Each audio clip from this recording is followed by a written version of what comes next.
په بدخشان کې د واخان سړک دوهم فاز کار پیلیدل.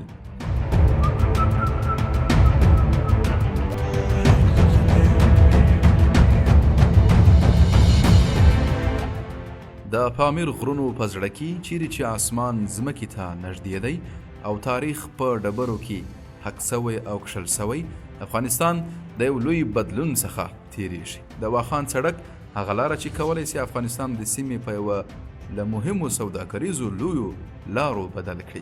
د خپل جوړولو دوهم پړاو ته داخل سوی دی. دا یوازې د سړک جوړولو پروژه نه ده، بلکې د افغانستان د اقتصادي راتلونکي لپاره به یوې نوې دروازه وي.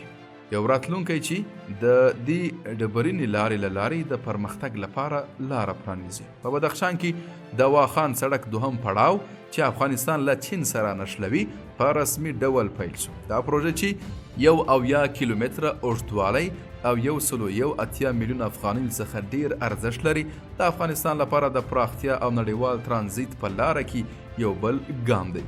دا سړک چې د پامیر غرونو په کوچنیو برخو کې د بازای ګمباد سیمې څخه پیل کیږي، د افغانستان او چین ترمنځ د سوداګرۍ په زیاتولو کې به مهم رول ولوبوي. تیر کال د دې لارې لومړني 50 کیلومتره بشپړ شول او اوس د دوهم پړاو له پرمختګ سره افغانستان له چین سره دوامداره ځمکني اړیکې لپاره یو ګام نږدې سوی. د دې لارې په اوږدو کې به 2 لوی پلونه چې 12 متره اوږد او 22 متره پلن وي د 10 کوچني پلونو او استنادي دیوالونو سره یو ځای جوړ شي چې د لارې پیاوړتیا به یقیني کړي.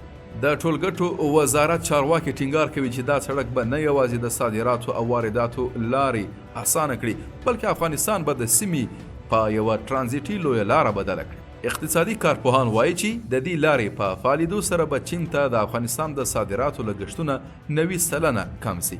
د مثال په توګه د جلغوزي د یو کانټینر صادرول چې پخوا د هوا له لارې تر $10,000 پورې لګښت درلود، اوس د ځمکې له لارې په خورا ټیټ لګښت سره ترسره کیدای شي. افغانستان چې د خپلو بډایه طبیعي سرچینو او ستراتیژیک موقعیت سره کولی شي د خپل اقتصادي پرمختګ لپاره له دې فرصت څخه ګټه پورته کړي، دا لاره کولی شي چې د سیمې له نورو هیوادونو سره د اقتصادي اړیکو د پراختیا لپاره هم لاره هواره کړي. او افغانستان د جنوبي اسیا، مرکزي اسیا او چین سره د نښلولو په پل بدل کړي. د کارپوهانو په وینا د دې پروژې بریالیتوب د بهرنیو پالیسیو په سم مدیریت او توازن پورې اړه لري. که افغانستان وکولی شي خپلې اړیکې له چین او د سیمې له نورو هیوادونو سره په هوښیارۍ سره اداره کړي، نو د هیواد سوداګري او اقتصاد روښانه راتلونکی لري.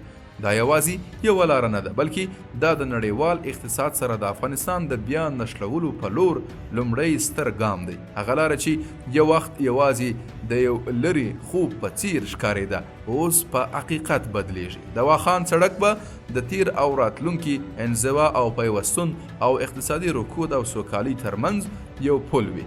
واخان نور په تاریخ کې هیره سوې لاره نه ده، بلکې هغه لاره ده چې د افغانستان راتلونکي ته لار هواروي.